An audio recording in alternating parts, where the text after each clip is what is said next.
할렐루야. 오늘 예배 나오신 여러분 진심으로 환영하고 축복합니다. 우리 시간 함께 찬송가 182장 함께 힘차게 찬양 부르기 원합니다.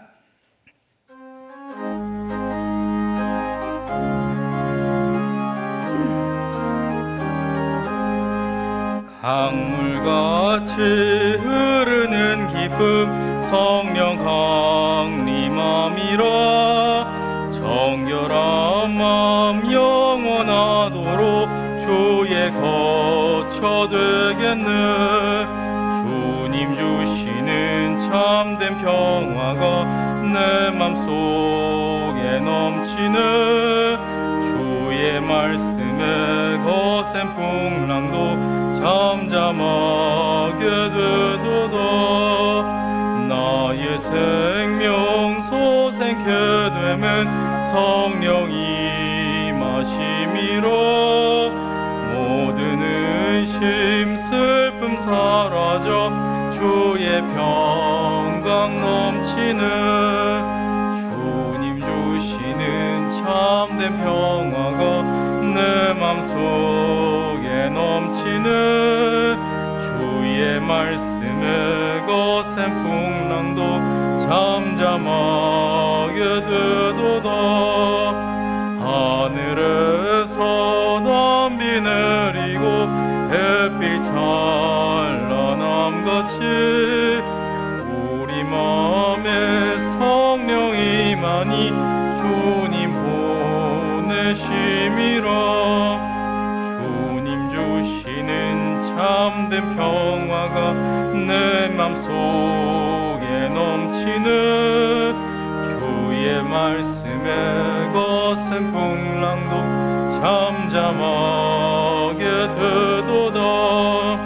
생명신에 넘쳐 흘러서 마른 광야 적시니 의의 열매 무르익어서 조수를 기다리네. 주님 주시는 참된 평화가 내 맘속에 넘치네.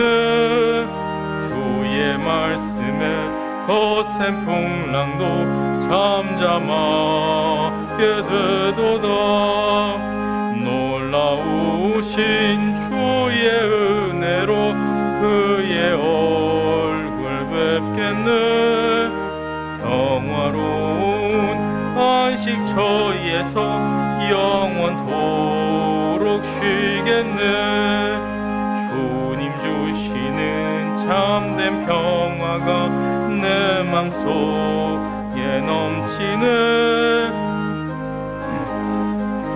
거센 풍랑도 잠잠하게 되도다. 아멘. 우리 한 장 더 찬양하기 원합니다. 찬송가 191장 함께 박수치며 찬양하기 원합니다.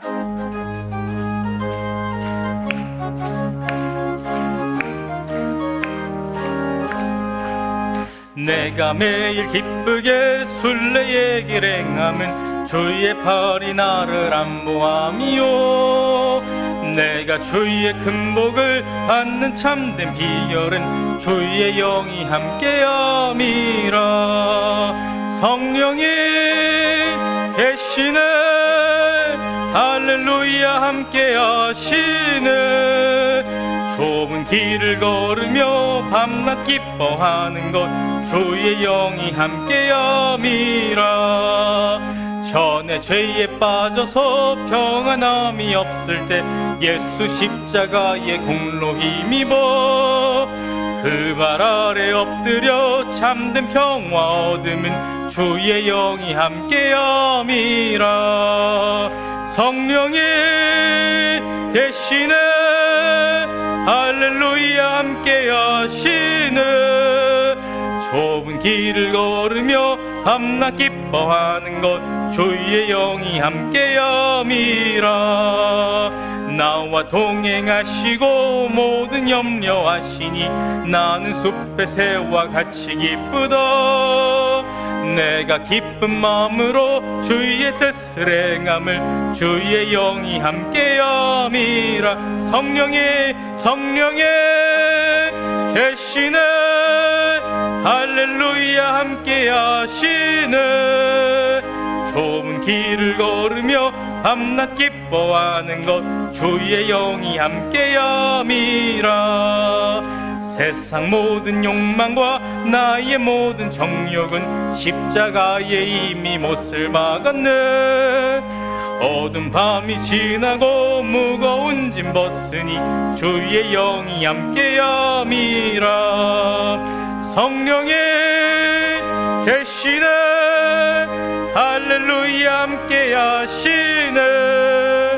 좁은 길을 걸으며 밤낮 기뻐하는 것 주의 영이 함께. 성령이 계시네 할렐루야 함께하시네. 좁은 길을 걸으며 밤낮 기뻐하는 것 주의 영이 함께함이라. 아멘. 이 시간 예배를 위해서 김순자 집사님 나오셔서 기도해 주시겠습니다.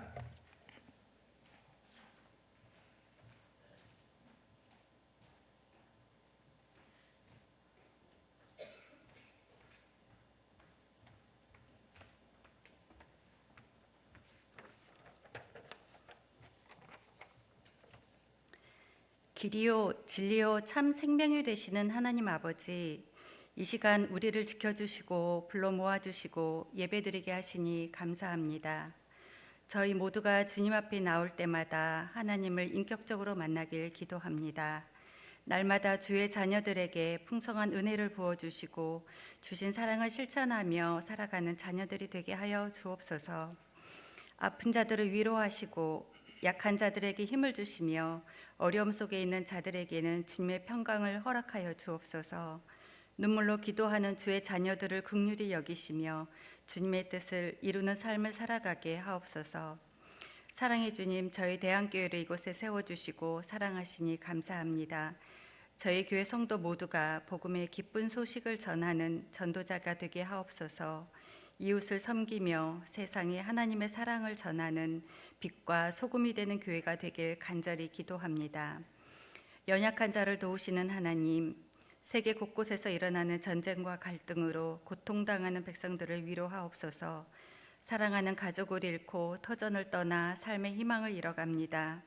그들의 아픔을 기억하시고 속히 평화로운 일상을 허락하시길 간절히 기도합니다. 그들이 절망 속에서 하나님을 바라보게 하시고 소망을 주셔서 두려운 세상을 이기게 하옵소서. 사랑의 주님, 이 시간 주님의 말씀을 듣습니다. 말씀을 전하시는 목사님에게 성령의 지혜와 능력을 부어주시고 저희는 그 말씀을 통해 주님의 뜻을 깨달을 수 있도록 하옵소서. 하나님의 말씀이 삶 속에 뿌리를 내리고 열매를 맺게 하시며 더욱 주님을 닮아가게 하여 주옵소서. 예수님의 이름으로 기도드립니다. 아멘.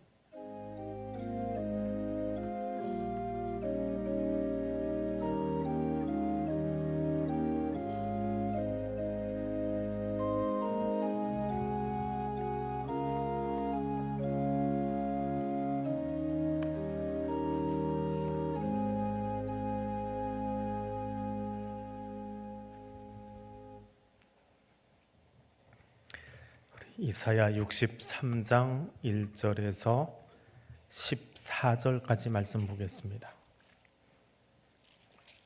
이사야 63장 1절에서 14절 말씀 한 절씩 교독하겠습니다. 에돔에서 오는 이 누구며 붉은 옷을 입고 보스라에서 오는 이 누구냐? 그의 화려한 의복 큰 능력으로 걷는 이가 누구냐? 그는 나이니 공의를 말하는 이요 구원하는 능력을 가진 이니라.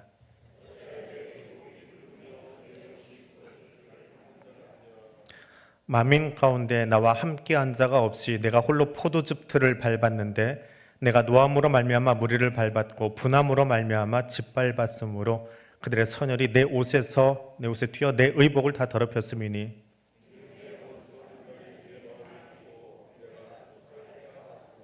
내가 본즉 도와주는 자도 없고 붙들어 주는 자도 없으므로 이상하게 여겨 내 팔이 나를 구원하며 내 분이 나를 붙들었음이라.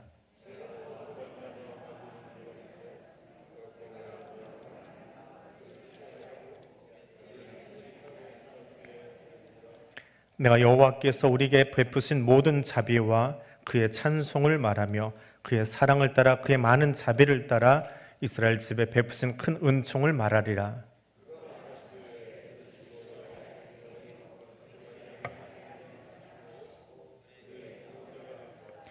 그들의 모든 환난에 동참하사 자기 앞에 사자로 하여금 그들을 구원하시며 그의 사랑과 그의 자비로 그들을 구원하시고 옛적 모든 날에 그들을 드시며 안으셨으나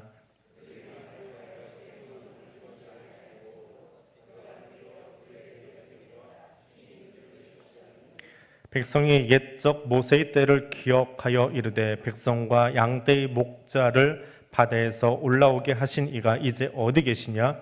그들 가운데 성령을 두신 이가 이제 어디 계시냐?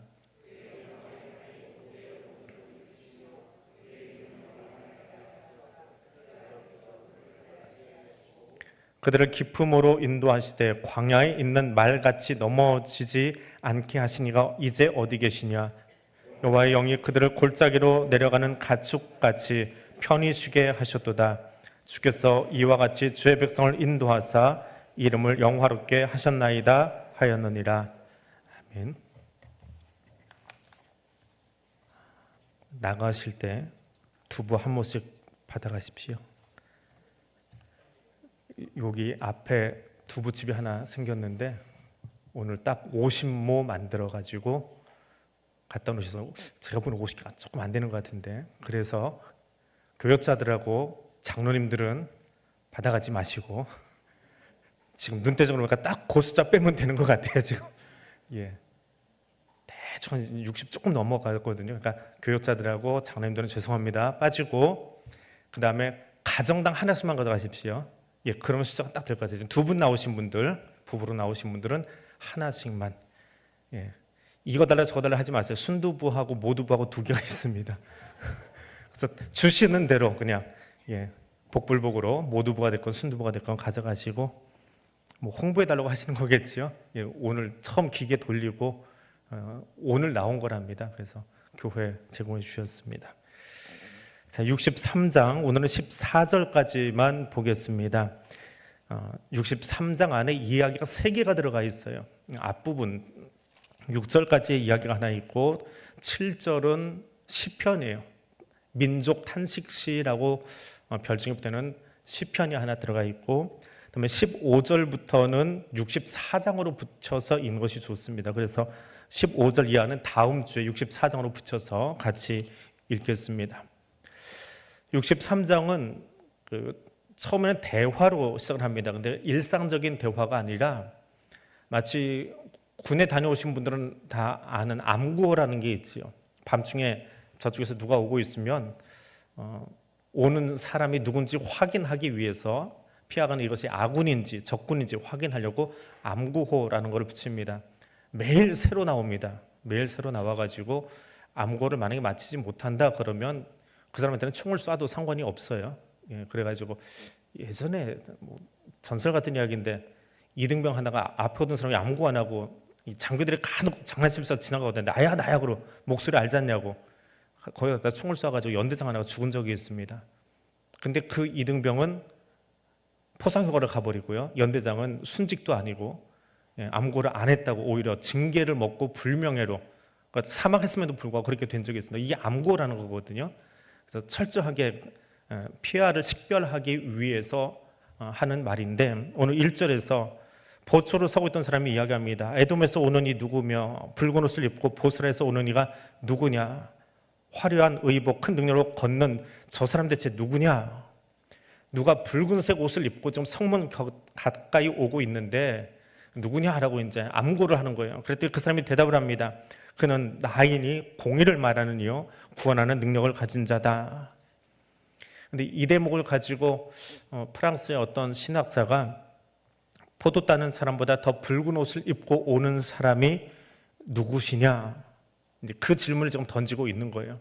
이제 선지자는 이미 본 거예요. 1절, 2절, 3절 다 보고 나서 이제 주석을 붙인 이야기인데, 요한계시록에 나오는 사탄의 세력 그리고 불신의 세상들을 심판하실 때 백마 타고 피 뿌린 붉은 옷을 입고 오는 예수 그리스도, 그분과 여기 나오는 이 메시아의 모습이 일맥상통한다. 그렇게 요한계시록까지 끌어다가 설명을 해놓으신 분이 있습니다.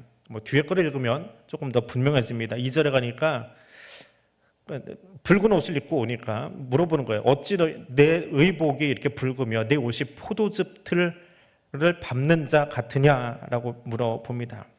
당신의 옷은 어떻게 그렇게 붉고 왜 포도즙 틀에서 뛰어오는 것처럼 그 옷이 그렇게 붉어죽죽하게 생겼느냐라고 이야기를 합니다. 근데 붉은 옷을 입고 오는 심판자, 원래 붉은 옷은 왕들의 옷이긴 한데 여기는 그냥 왕들이 입는 잘 염색된 옷이 아니라 마치 뭐가 이리저리 옷에 튀어가지고 붉어죽죽하게 되어진 그런 옷의 형태, 그런 이미지를 지금 그리고 있습니다. 근데 이런 붉은 옷을 입고 오는 사람, 그냥 붉은색 자줏빛 옷을 입었다 그러면 왕복이 되는데 그것이 아니고 포도즙 틀에 그 포도주가 튄 것처럼 옷을 입고 오느냐라고 하는 이 메시지는 예레미야 애가에도 있고 요엘에도 있고 마지막 날 심판에 관한 메시지를 보일 때는 항상 이런 이미지, 말은 흰 것을 탔고요, 백마를 탔다, 이건 싸우러 오는 거예요. 그리고 이게 피가 튄 것처럼, 근데 피가 튄 것이 아니라 포도주가 튀어오른 것처럼 그런 옷을 입고 오는 자, 그것은 성경에 여러 군데서 계속해서 나오고 있습니다. 근데 그가 이야기합니다. 내 옷이 왜 그렇게 붉어죽죽하냐라고 이야기했더니 만민 가운데 나와 함께한 적 없이 내가 홀로 포도즙 틀을 밟았다라고 이야기합니다. 내가 노해서 진노해서 분함으로 밟았더니 그들의 피가 튀어서 이렇게 되었다. 근데 그 피가 튄 자국이 마치 포도주 즙틀을 밟은 것처럼 그렇게 되었다. 근데 그가 지금 어디서 오고 있어요? 어디서 오고 있다고 그랬어요? 1절에 있잖아요. 에돔, 보스라. 에돔의 수도가 보스라예요. 사해 남동쪽으로 내려가면 이번에 다녀오신 분들 알 거예요. 와디럼 근처에 있는 도시입니다. 와디럼 쪽에 있는 붉은 사막 안에 있는, 에돔이 붉은 족속이잖아요. 왜 그렇게 지명들을 다 붙이고 또 땅이 그렇게 되는지 모르겠지만 그 지역 땅이나 돌들 다 붉은색을 띠고 있어요. 그래서 거기가 에돔 지역, 에돔 족속의 땅, 거기가 또 보스라. 그래서 보스라를 이야기해도 에돔이고 에돔을 이야기하면 보스라고, 이건 같은 지명을 이야기하는, 에돔은 조금 더 넓은 지역이고 보스라는 도시고 그렇습니다. 근데 에돔에서 오는 이, 보스라에서 오는 이, 근데 그 사람이 포도주 즙틀을 밟아버렸습니다. 고대 로마 시대에 그 당시에 보스라에서 사용되어지던 동전들이 고고학 발굴하니까 나와요. 근데 그 동전을 들어보니까 거기 뭐가 그려져 있을까요? 힌트 다 드렸어요. 우리 동전에 그림이 있잖아요. 그처럼 보스라에서 발행된 동전의 부조라고 그러죠. 그림이 있어요. 뭐가 그려져 있을까요? 포도요. 그게 보스라의 특산물이에요. 에돔의 특산물. 에돔, 특별히 보스라에서는 맛있는 포도가 나온대요. 그런데 메시아가, 왕권을 가진 자가 에돔을 밟아버린 거예요. 그런데 뭘 밟았어요? 그 지역의 특산물을 다 밟아버린 거예요. 그러면 그것이 다 뭉개지고 밟아져 버리면, 짓밟히면 그 땅 뭘 먹고 살아요? 심판을 이야기하는 거예요. 그 지역의 특산품을 다 밟아서 그것이 옷에 튀었다라고 이야기하고 있습니다. 근데 그 포도주 즙틀을 밟았는데 어떻게 밟았냐? 3절에 가니까 만민 가운데 나와 함께한 자가 없이 나 혼자 밟았다라고 이야기합니다. 나 혼자 밟았다. 누가 다 도와준 사람도 없다. 도와주지 않아서 서운한 것이 아니라 나 혼자서도 이런 민족 하나쯤 없애버리는 것은 유도 아니다. 누가 날 도와준 것이 아니라 나 혼자 에돔을 심판했다. 그리고 그 심판한 모습으로 지금 이스라엘 향해서 걸어오고 있는 겁니다. 하나님이 아수르를 사용하시고 바벨론을 사용해서 이스라엘을 심판하십니다. 도구를 들어서, 하나님의 도구를 들어서 심판하시지만 결국은 아수르가 되었건 바벨론이 되었건 혹은 잠깐만은 어떤 나라와 민족을 통해서 이 세상을 지금 심판하고 징계하고 계신지 모르겠어요. 그것이 어떤 나라가 되었든지 간에 결국은 하나님 손에 붙들려 있는 막대기에 불과하다. 그래서 아수르가 했다, 바벨론이 했다라고 말하지 않습니다. 실제로 에돔을 없애버리는 나라는 로마, 또 헬라, 바벨론, 그들의 이 에돔 지역을 다 짓밟아 버렸어요. 흔적도 없이 그 나라와 민족 구성원들을 없애버렸습니다. 근데 그들 이야기하잖아요. 하나님이 하셨다. 아무도 도와주지 않았다. 그들은 나의 도구였을 뿐이다. 심판의 주체는 하나님이다 라고 하는 겁니다. 이사야서를 우리가 계속해서 보고 있지만 교만한 자들이 내가 했다라고 거드름 피우고 있지요. 근데 하나님이 그들에게 이야기했잖아요. 손에 붙들린 막대기에 불과한 것들이 자기가 한 것처럼 거드름 피우고 있을 때 내가 그들을 그냥 두지 않겠다라고 심판의 메시지들이 저 앞서 계속해서 나오고 있어요. 오늘은 그것에 대한 요약본이에요. 이제 3주만 더 하면 이사야가 끝납니다. 그 요약본처럼 63장, 64장 나오는데 거기서 하나님이 이야기하세요. 나 혼자 했다. 아수르를 들어서도 썼고 바벨론 들어서 했지만 내가 했다. 근데 내가 왜 했느냐? 4절 앞에는 왜냐하면이라고 하는 단어가 있어요. 키라고 하는 단어인데 히브리어로 키라고 하는 한 글자짜리 단어입니다. C자 거꾸로 써놓은 것 같이 돼 있어요. 그게 키라는 단어인데 우리말로 옮기면 왜냐하면이라고 하는 단어입니다. 근데 그걸 앞에다 써놔야 되는데 빼버렸어요. 조금 운율을 맞추기 위해서 빼버린 건데 왜 내가 그렇게 했느냐? 이는 내 원수 갚는 날이 내 마음에 있고 내가 구속할 해가 왔으나 내가 구속할 해가 왔으나 구속할 때가 이르렀으나 라고 이야기하십니다. 내가 구속할 날, 내가 원수 갚는 날. 이스라엘 사람들은 이 이사야서를 제일 처음 읽은 거는 유다 백성들이지요. 유대인들이잖아요. 그 다음에 이제 우리가 읽고 있는 거고요. 그럼 제일 첫 번째 독자인 이스라엘 사람들이 4절을 읽고 있어요. 하나님이 에돔에서부터 그들의 특산물인 포도밭들 다 뭉개버리시고 백말 타고 우리에게 오고 계셔. 근데 왜 에돔을 뭉개셨느냐? 내 원수 갚는 날이 내 마음에 있고 하나님께서 구원하실 날이 이르렀기 때문이다 라는 4절까지 읽으면 그들의 머릿속에는 뭐가 지나갈까요? 예언서의 이야기는 뜬금없는 이야기가 나오지 않아요.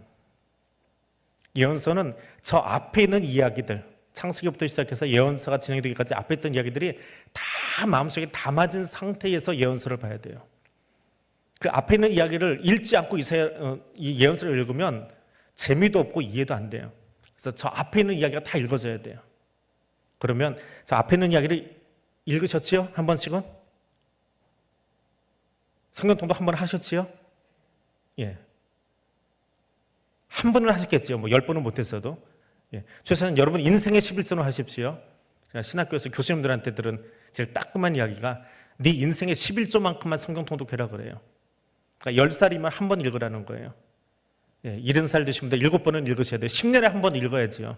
예. 1년에 한 번은 못 읽어도 10년에 한 번 통독하라는 거예요. 그게 인생의 11조 하라는 얘기인데 인생의 11조 하셨지요? 여기 올라오는 11조만 하지 마시고 예. 이것만 11조가 아니고요. 여러분 인생의 11조 하세요. 여러분 나이의 11조 10년에 한 번은 성경 읽어야지요. 자, 읽으신 줄 알고 그러면 이스라엘 백성들이 4절을 볼 때에 뭐가 생각날까요? 이 생각이 안 나면 4절이 흥미도 없고 별로 뭐 그렇구나 뭐 하나님이 원수가 앞으로 오셨지. 하나님이 회복시키신다. 회복한다. 회복과 관련된 가장 큰 이스라엘 사람들이 생각하는 가장 큰 단어 혹은 절기 그게 뭘까요? 회복이요. 회복. 6월절은 구원에 대한 이미지고요. 회복한다. 부활은 신약 거예요. 구약 백성들이 보는 거예요. 지금 유대인들이 보는 거예요. 회복한다. 잃어버렸고 포로되었고 종으로 팔려갔다가 회복된다. 희년이요, 희년. 희년이 회복이에요. 이스라엘 사람들에게 회복이라는 단어만 들으면 제일 먼저 머리에 드는 게 그 희년이 왔으면 좋겠다. 근데 이놈의 희년이, 그렇게 표현해서 죄송해요. 이놈의 희년이 사람의 욕심 때문에 단 한 번도 지켜지질 않았어요. 그래서 진짜 희년은 누가 가져오느냐? 메시아만 가져오는 거예요. 그래서 유대인들은 희년은 참 좋은 거예요. 레위기에 있잖아요. 77에 49, 49년 지나면 50년째 희년이 와야 되는데 이놈의 희년을 경험해 본 적이 없어요. 내 인생에 단 한 번도 경험해 본 적이 없어요. 성경에만 써있지 경험해 본 적이 없어요. 없어서 부자들에게 다 빼앗기고 종으로 팔려갔는데 50년 지나면 내 인생이 50살 됐으면 포로 되었다가 남의 집 종살이하고 파출부하고 있다가도 희년 되면 풀려나야 돼요.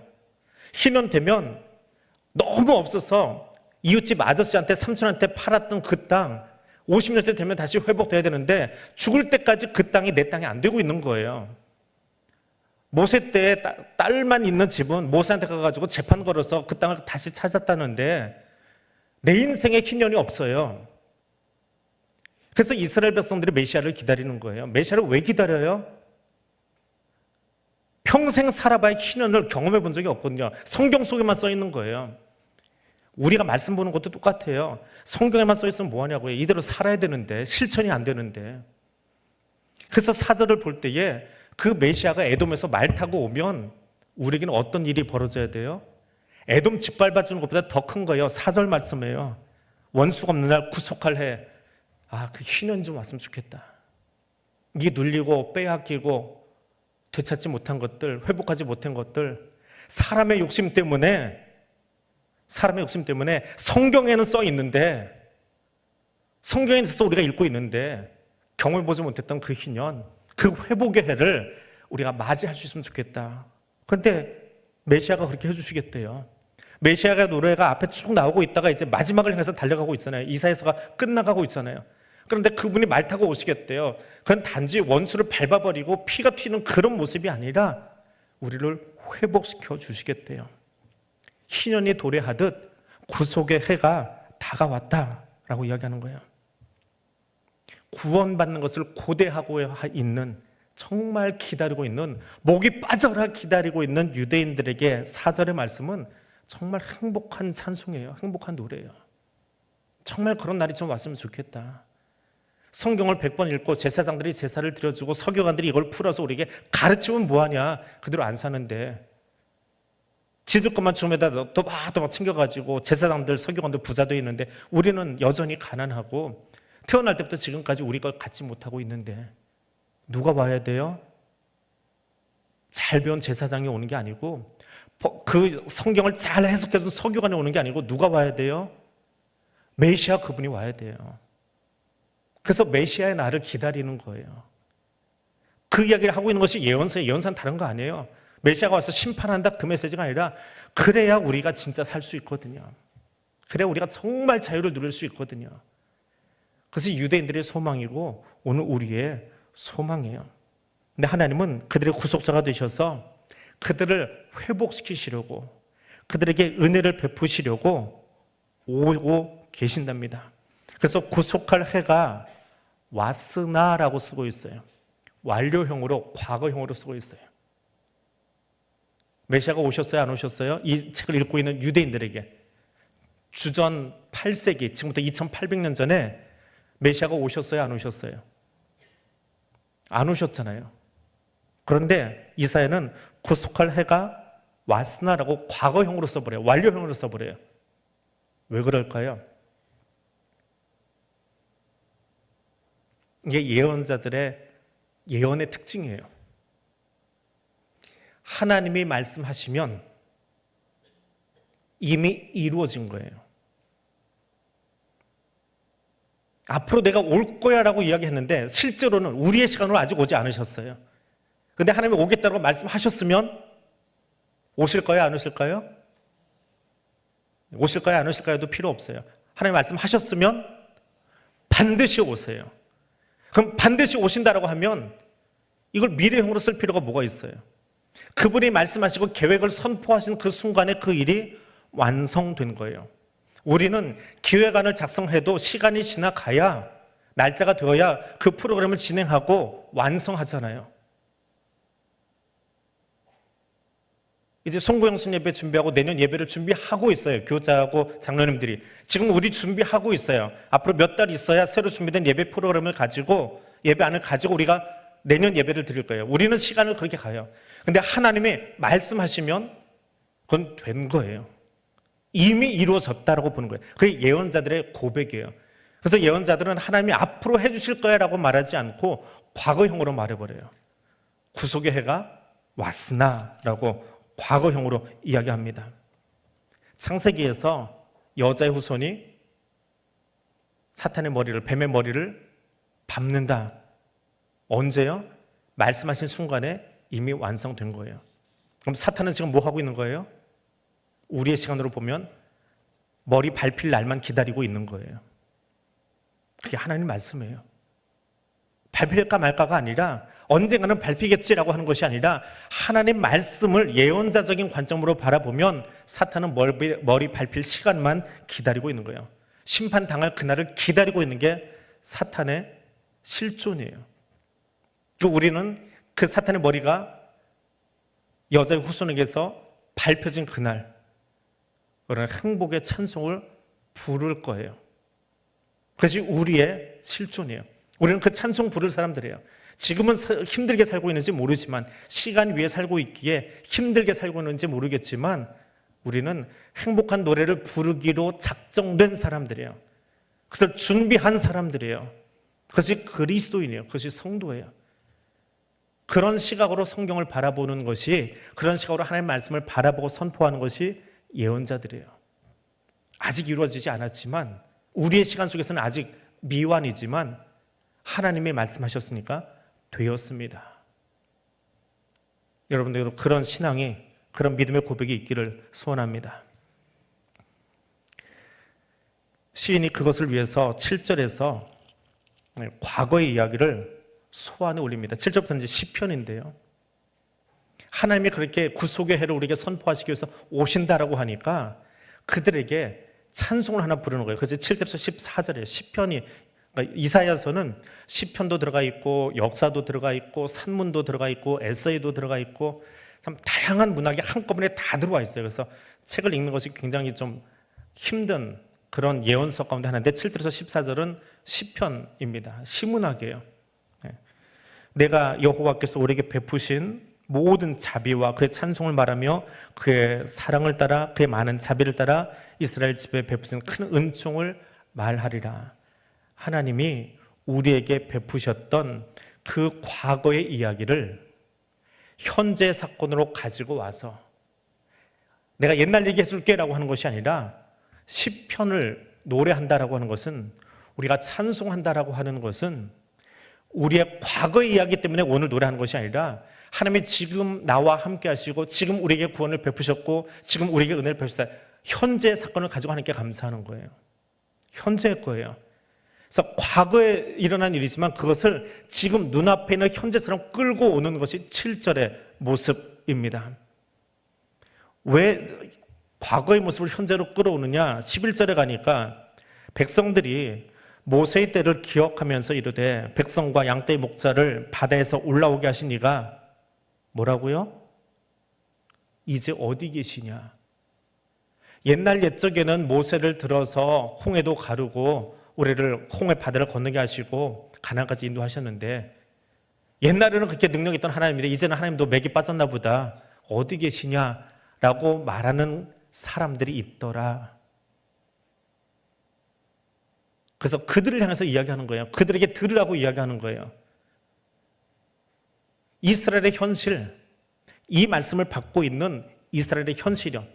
제일 처음 이스라엘을 듣고 있는 이스라엘, 주전 8세기 이스라엘 형세가 점점 무너져가고 있어요. 빈부격차는 심해요. 노블리스, 오블리스 이거 다 무너진 지 오래예요. 지도자들은 그저 뜯어먹기 바빠요. 수탈하기 바빠요. 거기서 숨 쉬면서 산다는 것이 고통이에요. 그래서 이 당시의 모습이었어요. 그러니까 노래가 나오는 게 그거예요. 하나님 계시냐? 그때는, 그 옛날에는 출애굽도 시키시고 기적도 베푸셨는데 지금은 하나님 안 계신가 보다 라고 하는 사람들에게 하나님을 이야기하려니까 뭐라고 해야 돼요? 옛날 옛적에 하나님이 홍해도 건너게 하셨어. 그게 우리하고 무슨 상관인데? 옛날 옛적에 하나님이 광야에서 만나와 메추라기도 주셨어. 그게 나하고 무슨 상관인데? 그때는 주셨는데 지금 나한테는 만나도 없잖아. 메추라기도 없잖아. 그러니까 시인들이 어떻게 해요? 시편도 똑같아요. 그리고 여기 있는 63편의 시도 똑같아요. 하나님이 하신 일을 옛날 이야기 하듯이 호랑이가 담배 피던 시절에 이런 일이 있었어라고 하듯이 과거 이야기를 하는 것이 아니라 그 이야기를 현재 눈앞에서 벌어진 것은 끌고 와버려요. 현재형으로. 그래서 옛날 얘기하는 것이 아니라 지금 하나님이 일을 하고 계셔. 하나님이 어떤 일을 하신다고요?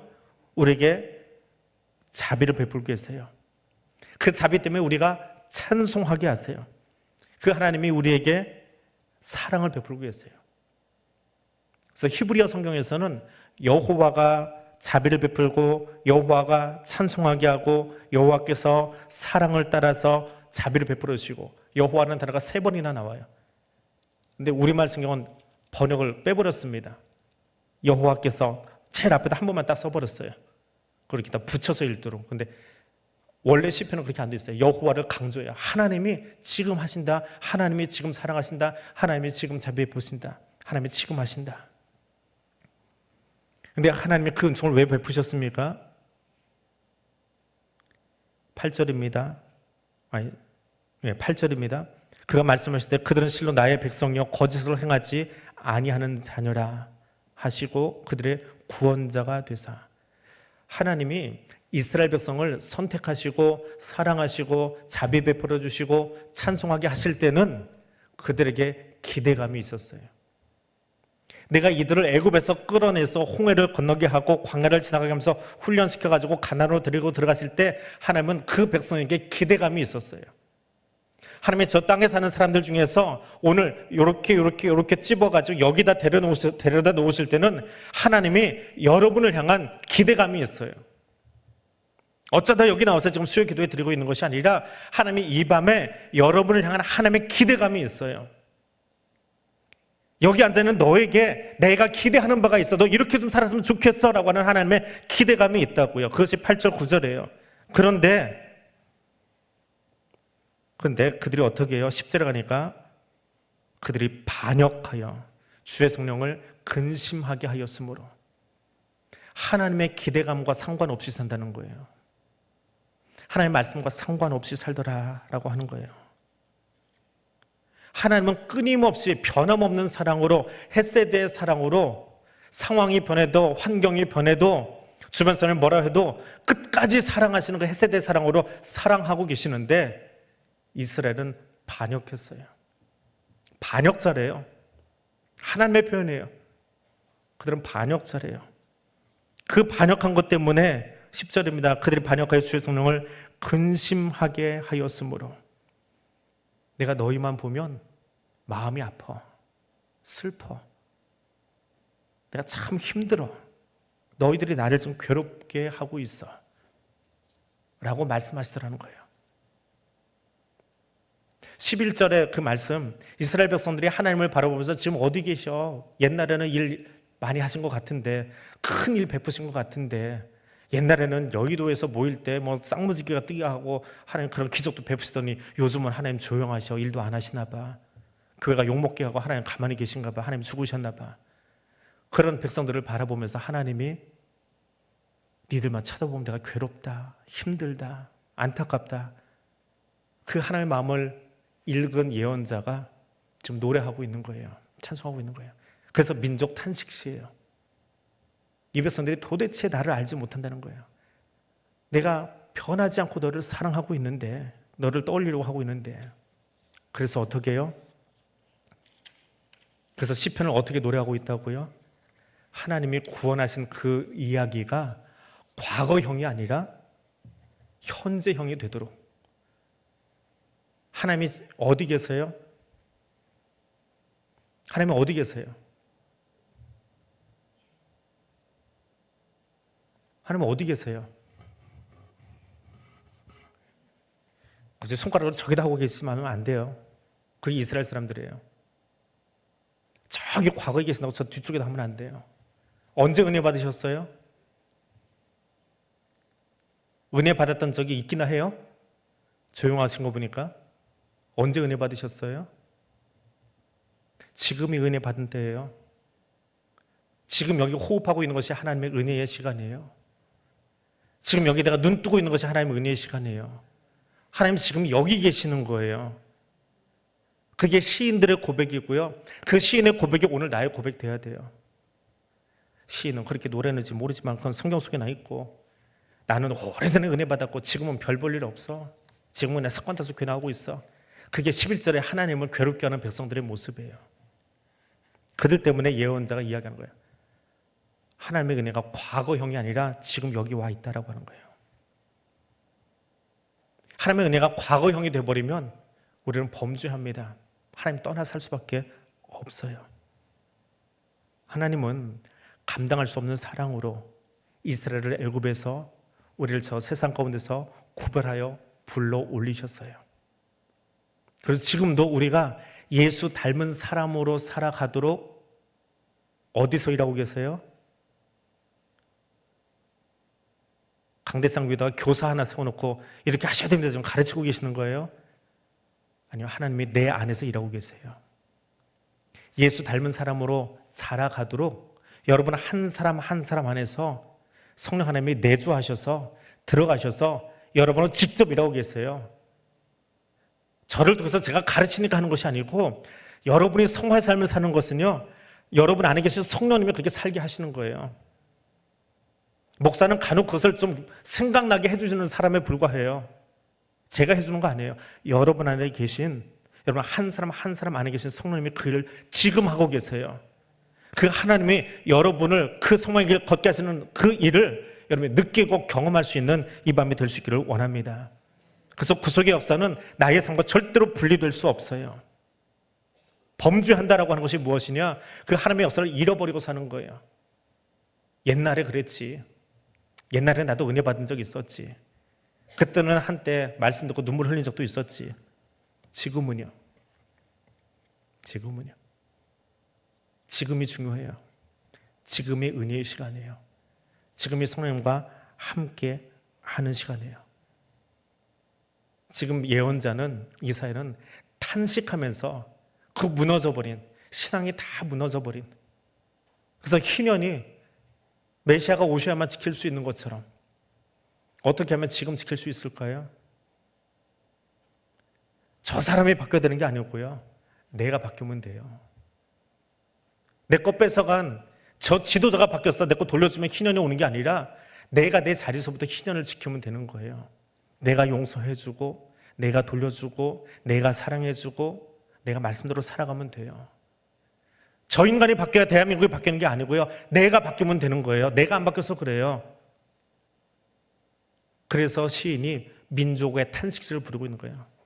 민족이 다 잘못됐다. 이 나라가 잘못됐다. 누가 바뀌어야 돼요?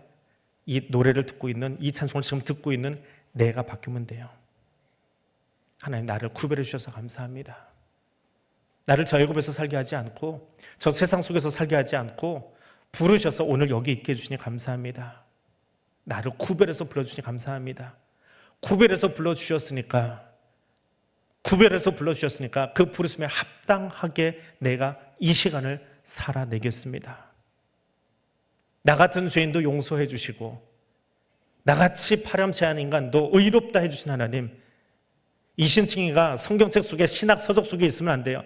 나 같은 사람도 의롭다라고 불러주신 하나님, 내가 그 용서받았고 내가 그런 칭함을 받았다면 나도 타자를 향해서 그렇게 말할 수 있어야 되고, 그렇게 행동할 수 있어야 되고, 그렇게 용서할 수 있어야 돼요.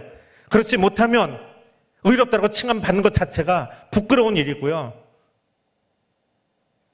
욕심 사나운 일이에요. 나는 용서치 못하면서 누구를 용서받았다라고 나는 말하려고 그래요. 나를 용서하신 하나님을 기억하며 나를 의롭다 칭해주신 그 은총을 입었다면 나도 그렇게 살아가야 돼요. 그러면 하나님이 그런 한 사람 한 사람을 통해서 그 믿음의 공동체를 통해서 우리 교회를 그리고 이 나라를 바꾸실 거예요. 소리 지르고 으쌰으쌰 한다고 나라가 바뀌는 거 아니에요. 누가 바뀌면 돼요? 내가 앉은 자리부터 말씀으로 바꾸면 돼요. 여러분, 한 사람 한 사람이 앉아있는 자리에서 지금이 은혜의 때입니다. 여기가 은혜의 장소입니다. 그것을 바꾸면 되는 거예요. 그러면 이 나라가 바뀌어요. 나는 안 바뀌면서 끊임없이 다른 사람만 바뀌라고 으쌰거리고 있으니까 시끄럽기만 하지요. 내가 바뀌면 돼요. 내 앉은 자리가 하나님과 함께하는, 내 앉은 자리가 성령이 임재한 그 자리가 되면 돼요. 그것을 놓고 기도하는 것이 다음 주에 15절부터 64장으로 넘어가는 기도입니다. 오늘 그 기도를 하기 전에 오늘 내게 주신 은혜들을 다시 한번 기억하며 기도하고 오늘 수요 기도를 마치겠습니다. 하나님, 나를 구원해 주시니 감사합니다. 하나님, 나를 구별하여 불러주시니 감사합니다. 이제는 구별해 부르신 그 부름의 자리에서 부르심에 합당하게 살겠습니다. 다른 사람에게 바뀌라고 하지 않겠습니다. 주님, 내가 변화되겠습니다. 내가 바뀌겠습니다. 나의 굳은 마음들을 새롭게 해주시고 하나님의 기뻐하시는 성령의 열매를 맺는 그 사람으로 내가 살아갈 수 있도록 하나님, 다른 사람이 아니라 나를 새롭게 해주옵소서. 그리고 새로워지는 한 사람 한 사람이 모인 정말 건강한 믿음의 공동체로 우리 교회를 사용하여 주옵소서. 이 기도로 오늘 수요 기도를 마치겠습니다. 함께 기도합니다. 사랑하는 하나님, 감사합니다. 에돔과 보스를 밟고 오시는 그 하나님, 그래서 우리에게 구속할 그 해를 완성해 주실, 희년의 그날, 회복의 그날을 완성해 주실 메시아를 바라보는 유대인들의 그 마음들을 바라봅니다. 더불어 하나님, 오늘 우리에게도 다시 오실 그 주님을 기다리며 오늘 나의 자리, 오늘 내가 머문 이 자리를 새롭게 하기 원하여 다시 한번 기도하며 이 저녁 마무리하기를 원합니다. 나를 구원해 주신 하나님, 나를 저 땅 가운데서 구별하여 불러주신 하나님, 그 부르심에 합당하게, 그 구별해 주심에 합당하게 살아갈 수 있기를 원합니다. 주님, 내 힘으로는 할 수 없습니다. 죄성을 가진 내 모습으로는 할 수 없습니다. 내 안에 계신 성령님이 나의 왕이 되어주시고 나의 주권자가 되어주시고 나를 통치하여 주셔야 내가 머문 자리가 바뀔 수 있고 나와 함께한 사람들을 용서할 수 있고 내가 머문 그 자리를 하나님의 나라로 만들어갈 수 있음을 이 시간 고백합니다. 성령 하나님, 여기 오셔서 머리 숙인 나를 바꿔 주옵소서. 다른 사람이 아니라 나를 새롭게 하여 주옵소서. 다른 곳이 아니라 내가 앉아있는 이곳을 하나님이 통치하시는 가장 거룩한 자리로 만들어갈 수 있는 그 사람 될 수 있도록 하나님, 내가 앉은 자리를 책임지는 자 될 수 있게, 내가 머문 자리를 책임지는 자 될 수 있게, 그런 그리스도인 될 수 있게 주여 함께 하여 주옵소서. 그리고 세상 누구보다 더 더러운 죄인인 나를 긍휼히 여기셔서 십자가의 은총으로 긍휼히 여겨주신 하나님, 내가 그 사랑 받았기에 나도 타자를 긍휼히 여기며 타자를 사랑하며 용서할 수 있는 예수 닮은 사람으로, 예수의 사람으로 살아갈 수 있도록 성령님, 우리와 함께하여 주옵소서. 우리를 구원하여 주신 하나님 감사합니다. 나를 구원해 주신 하나님 감사합니다. 죄인된 나를 의롭다라고 칭하여 주신 하나님 감사합니다. 감당할 수 없는 그 은혜를 받았기에 이제 나도 예수 닮은 자로 일어서겠습니다. 일어서서 사랑하기를 원합니다. 일어서 용납하기를 원합니다.